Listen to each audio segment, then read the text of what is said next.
18 വയസ്സിന് താഴെയുള്ള കൊച്ചു പെൺകുട്ടികളെ കല്യാണം കഴിക്കാനുള്ള താല്പര്യം കൊണ്ടാണോ ഈ യൂണിഫോം സിവിൽ കോഡിനെ ഇപ്പോൾ എതിർത്തുകൊണ്ട് നിരവധി ആളുകൾ രംഗത്ത് വരുന്നത്? യൂണിഫോം സിവിൽ കോഡിനെ എതിർക്കുന്നവർക്ക് ഒരുപക്ഷെ അങ്ങ് ചോദിച്ചതുപോലെ 18 വയസ്സിൽ താഴെ പ്രായമുള്ള പെൺകുഞ്ഞുങ്ങളെ വിവാഹം കഴിക്കാൻ ഉള്ള താല്പര്യം കൊണ്ടും ആവാം. അതേപോലെ തന്നെ ഒന്നിൽ കൂടുതൽ വിവാഹം കഴിക്കാൻ താല്പര്യമുള്ളവരും യൂണിഫോം സിവിൽ കോഡിനെ എതിർക്കുന്നുണ്ട്. അതേപോലെ യൂണിഫോം സിവിൽ കോഡിനെ എതിർക്കുന്നവർ ഇന്ത്യൻ ഭരണഘടനയെ അംഗീകരിക്കാത്തവർ യൂണിഫോം സിവിൽ കോഡിനെ എതിർക്കും. സ്വന്തം പെൺമക്കൾക്ക് സ്വത്ത് നൽകുമ്പോൾ വകതിരിവ് കാണിക്കുന്നവർ യൂണിഫോം സിവിൽ കോഡിനെ എതിർക്കും. ലിവിങ് ടുഗദർ തോന്നിയതുപോലെ ജീവിക്കണം, സ്റ്റേറ്റിനെ അറിയിക്കാതെ തോന്നിയതുപോലെ ലിവിങ് ടുഗദറിൽ ഏർപ്പെടണം എന്ന് ആഗ്രഹിക്കുന്നവർ യൂണിഫോം സിവിൽ കോഡിനെ എതിർക്കും. അപ്പോൾ യൂണിഫോം സിവിൽ കോഡിനെ എതിർക്കുന്നതിന് ഇതൊക്കെയാണ് വളരെ ലളിതമായ കാരണങ്ങൾ. യൂണിഫോം സിവിൽ കോഡിനെ ആരൊക്കെ ഇഷ്ടപ്പെടുമെന്ന് ചോദിച്ചാൽ, ഈ രാജ്യത്തെ പെൺകുട്ടികൾ 18 വയസ്സ് വരെ പൂർത്തിയായി ഇന്നത്തെ സാങ്കേതിക വിദ്യയിലൂന്നിയ വിദ്യാഭ്യാസം നേടി സാമ്പത്തിക സ്വയം പര്യാപ്തതയോടുകൂടി മറ്റ് പെൺകുട്ടികൾക്കൊപ്പം മറ്റ് വിശ്വാസങ്ങളിൽപ്പെട്ട എല്ലാ വിശ്വാസങ്ങളിലും പെട്ട പെൺകുട്ടികൾക്ക് സാമ്പത്തിക സ്വാശ്രയത്വത്തോടു കൂടി വിദ്യാഭ്യാസം ചെയ്ത് അവരുടെ ആരോഗ്യം നോക്കി വിവാഹത്തിലേക്ക് ഏർപ്പെടേണ്ട സമയം എത്തുമ്പോൾ വിവാഹത്തിൽ ഏർപ്പെടാൻ താല്പര്യമുള്ള എല്ലാ പെൺകുട്ടികളും, അത് ഏത് വിശ്വാസത്തിലുള്ളതായിക്കൊള്ളട്ടെ, ഏത് മതത്തിലുള്ളതായിക്കൊള്ളട്ടെ, അതിൻ്റെ വിഭജനം ന്യൂനപക്ഷം ഭൂരിപക്ഷം എന്നായിക്കൊള്ളട്ടെ, ആ പെൺകുട്ടികളെല്ലാം യൂണിഫോം സിവിൽ കോഡിനെ ഇഷ്ടപ്പെടും. ഇവരുടെയൊക്കെ അമ്മമാർ ഇഷ്ടപ്പെടും, ഇവരെയൊക്കെ സ്നേഹിക്കുന്ന അച്ഛന്മാർ ഇഷ്ടപ്പെടും, സഹോദരന്മാർ ഇഷ്ടപ്പെടും, സുഹൃത്തുക്കൾ ഇഷ്ടപ്പെടും. ഇതാണ് യൂണിഫോം സിവിൽ കോഡ്. അതേപോലെ തന്നെ മക്കൾക്ക് സ്വത്ത് നൽകുമ്പോൾ ആൺമക്കൾക്ക് നൽകുന്ന സ്വത്തിൻ്റെ പകുതി മാത്രമേ ഇന്ന് ചില വിശ്വാസങ്ങളിൽപ്പെട്ടവർക്ക്, ഞാനത് എടുത്തു പറയുന്നില്ല, വിശ്വാസങ്ങളിൽപ്പെട്ടവർക്ക് പെൺകുട്ടികൾക്ക് കിട്ടൂ. എന്തോ വിശ്വാസങ്ങളുടെ പേരിലുള്ള ഒരു ഡിസ്ക്രിമിനേഷനാണിത്, വേർതിരിവാണ്. ഇത് അവർക്ക് തുല്യമാക്കി കഴിഞ്ഞു. ആൺമക്കൾക്ക് കൊടുക്കുന്ന സ്വത്ത് തന്നെ പെൺമക്കൾക്കും കൊടുക്കണമെന്ന് യൂണിഫോം സിവിൽ കോഡ് മാൻഡേറ്റ് ചെയ്യുകയാണ്, നിയമപരമായി നിർബന്ധിക്കുകയാണ്. അപ്പോൾ പെൺകുട്ടികൾക്ക് അതിൽ അമ്മമാർക്ക്, പെൺകുട്ടികൾക്ക് എല്ലാവർക്കും അത് സന്തോഷം തോന്നണം, അച്ഛന്മാർക്കും സന്തോഷം തോന്നും. കാര്യം നിയമം അവരെ അനുവദിക്കുന്നുണ്ട്. ഇന്ന് നിയമം അനുവദിക്കുകയാണ് പെൺകുട്ടികൾ കൂടി തുല്യമായ സ്വത്ത് കൊടുക്കാൻ. അതേപോലെ തന്നെ വില്ലെഴുതുമ്പോൾ നമ്മൾ വില്ലെഴുതുമല്ലോ സ്വത്ത് ആർക്ക് കൊടുക്കണമെന്ന്. ഇതുവരെ പല വ്യത്യസ്ത വിശ്വാസികൾക്ക് വ്യത്യസ്തങ്ങളായ വില്ലും വ്യത്യസ്തങ്ങളായ നിയമങ്ങളുമായിരുന്നു. ഇന്നിപ്പോൾ എല്ലാവർക്കും ഒരേപോലെ വില്ലെഴുതിയാൽ മതി. എല്ലാവരും വിവാഹത്തിന് ശേഷം ഈ പോർട്ടലിൽ പോയി അവരുടെ വിവാഹ കാര്യങ്ങൾ അവർ ഓൺലൈനിൽ എൻട്രി ചെയ്ത് അത് ലെജിറ്റിമൈസ് ചെയ്യണം, അത് നിയമവിധേയമാക്കണം. അപ്പോൾ മറ്റു കാര്യങ്ങളൊന്നും വേണ്ട. അതേപോലെ ഏറ്റവും പ്രധാനപ്പെട്ടതാണ് വിവാഹമോചനം. വിവാഹമോചനം ആർക്കും തോന്നിയതുപോലെ സ്വന്തം ഭാര്യയെ വിവാഹമോചനം ചെയ്യാൻ നിയമം ഇനി അനുവദിക്കില്ല. വിവാഹമോചനത്തിന് നമ്മുടെ രാജ്യത്തെ നിയമത്തിൻ്റെ പ്രോസസ്സിൽ കൂടി മാത്രമേ വിവാഹമോചനം അനുവദിക്കൂ. ഇനിയും അങ്ങനെ സ്വമേധ ഇഷ്ടം പോലെ വിവാഹമോചനം നടത്തണം എന്ന് തോന്നുന്നവരും യൂണിഫോം സിവിൽ കോഡിനെ എതിർക്കും. അപ്പോൾ സ്വത്ത് സമ്പാദിക്കുന്നതിന്, ഇൻഹെറിറ്റൻസ് പാരമ്പര്യമായി സ്വത്ത് നൽകുന്നതിന്, വിവാഹത്തിന്, കുട്ടികളെ അഡോപ്റ്റ് ചെയ്യുന്നതിന്, അഡോപ്ഷൻ, എല്ലാ വിശ്വാസികൾക്കും അഡോപ്ഷൻ നിയമം ഒരേപോലെയാവും. അപ്പോൾ ഇത് നടപ്പാകുമ്പോൾ നമ്മൾ ഭരണഘടനയിൽ സ്വപ്നം കണ്ട്, നമ്മൾ ഭരണഘടനയിൽ അമെൻഡ് ചെയ്ത് ഭേദഗതി ചെയ്ത് നമ്മൾ ഭരണഘടനയുടെ ആമുഖത്തിൽ ഒരു വാക്ക് കൂട്ടിച്ചേർത്തിട്ടുണ്ട്, മതേതരത്വം. ഈ മതേതരത്വം ഇവിടെ പ്രാബല്യത്തിൽ വരും, ഇവിടെ നടപ്പിൽ വരും, യഥാർത്ഥ മതേതരത്വം വരും.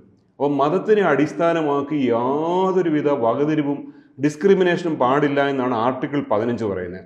ആർട്ടിക്കിൾ 15 പറയുന്നത് religion, sex, caste, race, place of birth, ഇതിനെ അടിസ്ഥാനമാക്കി യാതൊരു വകതിരിവും പാടില്ല.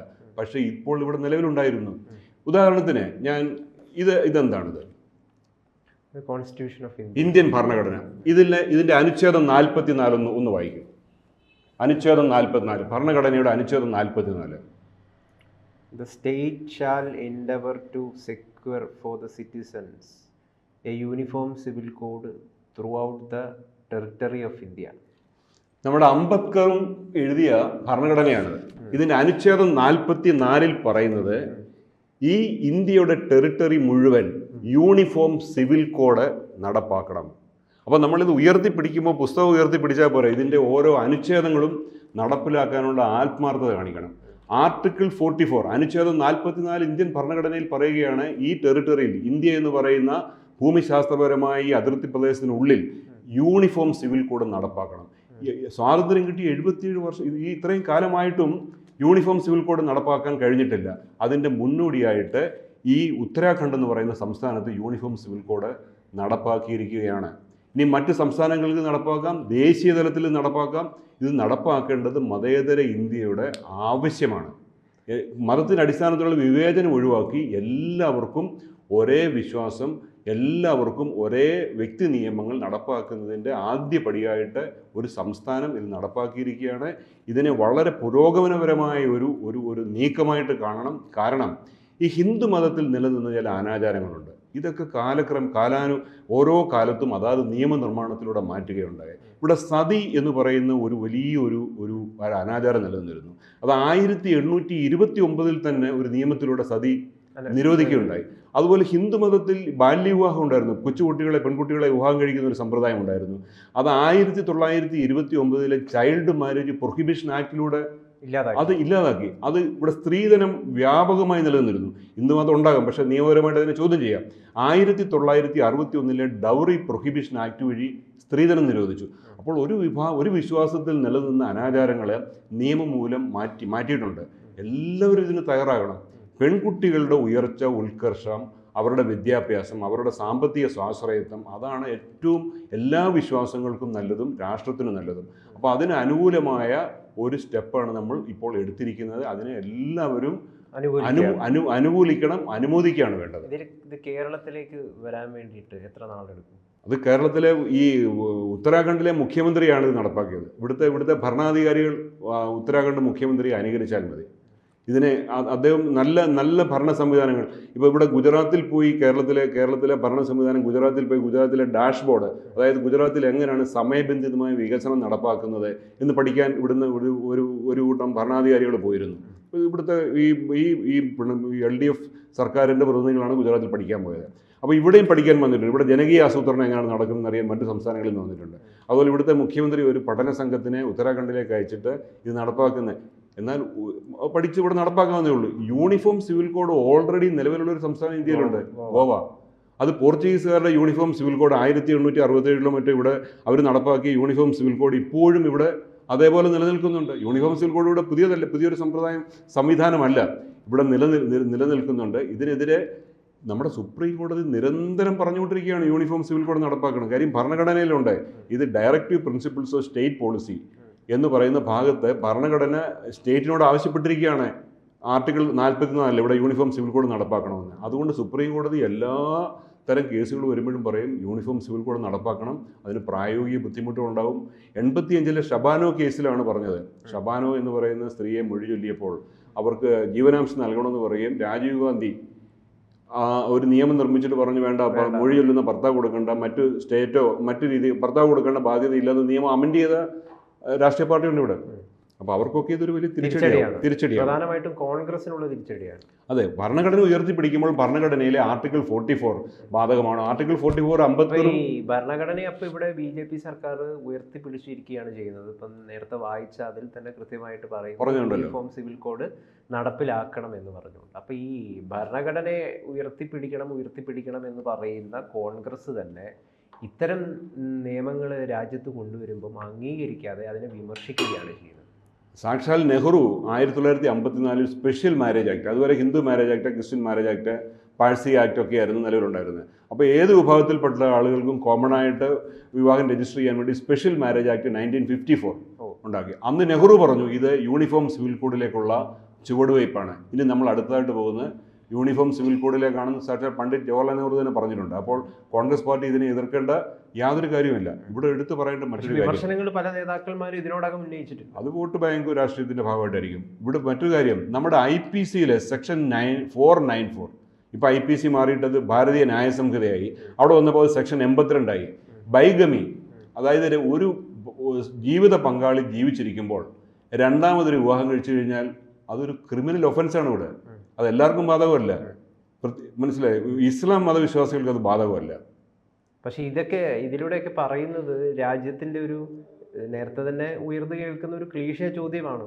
രാജ്യത്തിൻ്റെ വൈവിധ്യത്തെ ഇത് ഇല്ലാതാക്കി കളയും, ജനാധിപത്യ രാജ്യത്തിൻ്റെ ഒരു മഹനീയതയെ നശിപ്പിച്ച് കളയും. 18 വയസ്സിൽ താഴെയുള്ള പെൺകുഞ്ഞിനെ കല്യാണം കഴിക്കുന്നതാണ് രാജ്യത്തിൻ്റെ വൈവിധ്യം. ആണോ? ഒരാൾ 4 കല്യാണം കഴിക്കുന്നതാണോ രാജ്യത്തിൻ്റെ വൈവിധ്യം? തോന്നുമ്പം വിവാഹമോചനം നടത്തുന്നതാണോ രാജ്യത്തിൻ്റെ വൈവിധ്യം? രാജ്യത്തിൻ്റെ വൈവിധ്യം ഭാഷയിലും വസ്ത്രത്തിലും ആഹാര രീതിയിലും സംസ്കാരത്തിലും സാഹിത്യത്തിലും ആചാരങ്ങളിലും അനുഷ്ഠാനങ്ങളിലുമാണ്. അവിടെയൊന്നും ഇത് തൊടുന്നില്ല. അവിടെ ഈ യൂണിഫോം സിവിൽ കോഡിലും വിവാഹമോചനം, സ്വത്തവകാശം, പിന്തുടർച്ചാവകാശം, അഡോപ്ഷൻ, ദത്തെടുക്കൽ, വില്ലെഴുതുക, ഈ യൂണിഫോം സിവിൽ കോഡിലും ഓരോരുത്തരുടെയും ഓരോ വിശ്വാസത്തിൻ്റെയും ആചാരങ്ങൾ പിന്തുടർന്നുകൊണ്ട് വിവാഹം നടത്താം.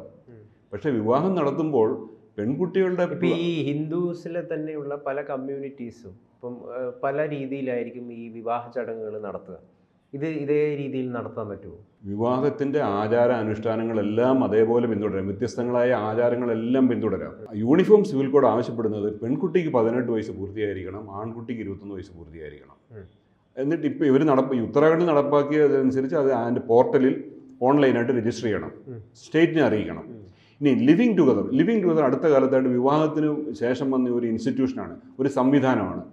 ഇഷ്ടമുള്ള ഒരു സ്ത്രീയും പുരുഷനും അല്ലെങ്കിൽ ഇപ്പോൾ സെയിം ജെൻഡറിനും പറ്റുമെന്ന് തോന്നുന്നു ഒരുമിച്ച് ജീവിക്കാം. പക്ഷെ അതുണ്ടാക്കുന്ന സാമൂഹികമായ ഒത്തിരി ക്രൈമുകൾ, സാമൂഹികമായ സോഷ്യോളജിക്കൽ ഇഷ്യൂസ്, ഈ ലിവിങ് ടുഗദർ വഴി ഉണ്ടാകുന്ന കുട്ടികളുടെ സ്വത്തവകാശം, ഇതൊക്കെ വലിയ നിയമത്തിൻ്റെ കീറാമുട്ടികളായിട്ട് ഇപ്പോൾ നിൽക്കുകയാണ്. അതും ഈ യൂണിഫോം സിവിൽ കോഡിൽ അഡ്രസ്സ് ചെയ്യുന്നുണ്ട്. ഇപ്പോൾ ലിവിങ് ടുഗദർ ആണെങ്കിൽ അതും സ്റ്റേറ്റിനെ രജിസ്റ്റർ ചെയ്യണം. ഇങ്ങനെ ലിവിങ് ടുഗദർ രജിസ്റ്റർ ചെയ്ത് കഴിഞ്ഞാൽ ഈ ലിവിങ് ടുഗദർ സംവിധാനത്തിൽ ജീവിക്കുന്ന ആളുകൾ, പാർട്ട്നേഴ്സിൻ്റെ രക്ഷകർത്താക്കളെ സ്റ്റേറ്റ് അറിയിക്കും. നിങ്ങളുടെ കുട്ടികൾ ലിവിങ് ടുഗദറിലാണെന്ന് സ്റ്റേറ്റ് അറിയിക്കുന്നു. അതുവഴി ഉണ്ടാകുന്ന കുട്ടികൾക്ക് സ്വത്തവകാശം, നിയമസംരക്ഷണം ഒക്കെ ഈ UCCയിൽ ഉറപ്പാക്കുന്നുണ്ട്. അങ്ങനെ സാമൂഹികമായ എല്ലാ കാര്യങ്ങളും ഒരുമിച്ച് കൊണ്ടുവരുന്ന ഒരു വലിയ കാൽവയ്പ്പാണ്. ഏറ്റവും വലുത് മതേതരത്വം സംരക്ഷിക്കുകയാണ്. മതത്തിൻ്റെ അടിസ്ഥാനത്തിൽ ഒരു പ്രത്യേക വിഭാഗത്തിന് ഒരു നിയമം നടപ്പാക്കുകയോ നിഷേധിക്കുകയോ ചെയ്യുന്നില്ല. നമ്മുടെ ആർട്ടിക്കിൾ 15 പറയുന്നത് ഈ വിവേചനം പാടില്ല എന്നാണ് പറയുന്നത്. ആർട്ടിക്കിൾ 14 പറയുന്നത് ഇതൊക്കെ ഇപ്പോൾ നിലവിൽ വരുമ്പോൾ ഇപ്പോൾ ശരീഅത്ത് നിയമം അനുസരിച്ചിട്ടൊന്നും ജീവിക്കാൻ പറ്റില്ല. അല്ല, ഈ നമ്മുടെ അതാണ് ചോദ്യം. നിങ്ങൾ ഇന്ത്യൻ ഭരണഘടനയാണോ അംഗീകരിക്കുന്നത്, അതോ നിങ്ങളുടെ വിശ്വാസപ്രകാരമുള്ള നിയമസംഹിതയാണ് ആചരിക്കുന്നത്? അതാണ് അനുസരിക്കാൻ പോകുന്നത്. അപ്പോൾ ഭരണഘടന ഉയർത്തിപ്പിടിക്കുമ്പോൾ നിങ്ങൾ ശരീഅത്ത് റദ്ദാക്കപ്പെടുമോ? ശരീഅത്ത് നിയമം, ഈ വിവാഹ നിയമത്തിൽ ശരീഅത്ത് റദ്ദാക്കുക എന്ന് സ്റ്റേറ്റ് ശരീഅത്ത് റദ്ദാക്കുന്നില്ല. അവർ പക്ഷേ ഈ സിവിൽ നിയമത്തിലേക്ക് വരണം. ശരീഅത്ത് അവർക്ക് ഫോളോ ചെയ്യേണ്ടത് ഫോളോ ചെയ്യാം. പക്ഷേ വിവാഹം പോലുള്ള ഇത്തരം സിവിൽ കാര്യങ്ങളിലേക്ക് വരണം. കാര്യം ഭരണഘടന ബാധകമാണ്. ചോദ്യം ഇതാണ്. ഇനി ഞാനൊരു കാര്യം കൂടി പറയാം. ഈ UK, ബ്രിട്ടൻ, ഇത് എന്താണ്, എല്ലാവരും തുല്യരാകുക എന്നുള്ളൊരു ഉദ്ദേശം ഇതിൻ്റെ അടിസ്ഥാന ആശയമാണെങ്കിലും ചില കമ്മ്യൂണിറ്റികളെ, ചില ആദിവാസികളെയൊക്കെ ഇതിൽ നിന്ന് മാറ്റി നിർത്തപ്പെട്ടിട്ടുണ്ട്. അത് യഥാർത്ഥത്തിൽ എന്തിനാണ്? അവർക്ക് മാത്രം എന്തിനാണ് നമ്മുടെ ഭരണഘടനയിൽ ട്രൈബൽസിന് ചില പ്രത്യേക പ്രിവിലേജ് കൊടുത്തിട്ടുണ്ട്. ആർട്ടിക്കിൾ 244, അനുച്ഛേദം 244 ട്രൈബൽസിൻ്റെ ചരിത്രം, അവരുടെ സംസ്കാരം, ജീവിത രീതിക്ക് അനുസരിച്ച് ട്രൈബൽ അഡ്മിനിസ്ട്രേഷന് ഒരു സെപ്പറേറ്റ്, ഒരു പ്രത്യേകമായ അനുച്ഛേദം തന്നെ ഉണ്ട്. അതേപോലെ തന്നെ നമ്മുടെ ആർട്ടിക്കിൾ ഷെഡ്യൂൾ 5-ലും 6-ലും ട്രൈബൽസിന് ചില പ്രത്യേക അവകാശം കൊടുത്തിട്ടുണ്ട്. അപ്പോൾ ട്രൈബൽസിന് ഭരണഘടന തന്നെ നൽകിയിരിക്കുന്ന ചില പ്രത്യേകതകളുണ്ട്. അതാണ് ഇവിടെ പിന്തുടരുന്നിരിക്കുന്നത്. യൂണിഫോം സിവിൽ കോഡിനെ കുറിച്ച് ഞാൻ പറയുമ്പോൾ അറിഞ്ഞിരിക്കേണ്ടത്, നമ്മുടെ ഈ എല്ലാ യൂറോപ്യൻ രാജ്യങ്ങളിലും, ഇപ്പോൾ ബ്രിട്ടൻ ഒരു ക്രിസ്ത്യൻ രാജ്യമാണ്. അത് ഡെമോക്രാറ്റിക് രാജ്യമാണെങ്കിലും ഇറ്റ്സ് ക്രിസ്ത്യൻ, അവൻ്റെ ഔദ്യോഗിക മതം ക്രിസ്ത്യാനിറ്റിയാണ്. അവിടെ യൂണിഫോം സിവിൽ കോഡുണ്ട്. ജർമ്മനിയിൽ യൂണിഫോം സിവിൽ കോഡുണ്ട്. അവിടെയൊക്കെ ഉണ്ട്. അവിടെയൊക്കെ ശരിയായ നിയമം ഫോളോ ചെയ്യുന്ന എല്ലാവരും അവിടുത്തെ സിവിൽ കോഡ് അംഗീകരിക്കുന്നുണ്ട്. പക്ഷേ ഇന്ത്യയിൽ വരുമ്പോൾ മാത്രം ഇവിടുത്തെ ഭരണഘടന അംഗീകരിക്കില്ല എന്ന് പറഞ്ഞാൽ അത് അംഗീകരിക്കാൻ പറ്റുമോ? ഇതാണ് ചോദ്യം. തീർച്ചയായിട്ടും.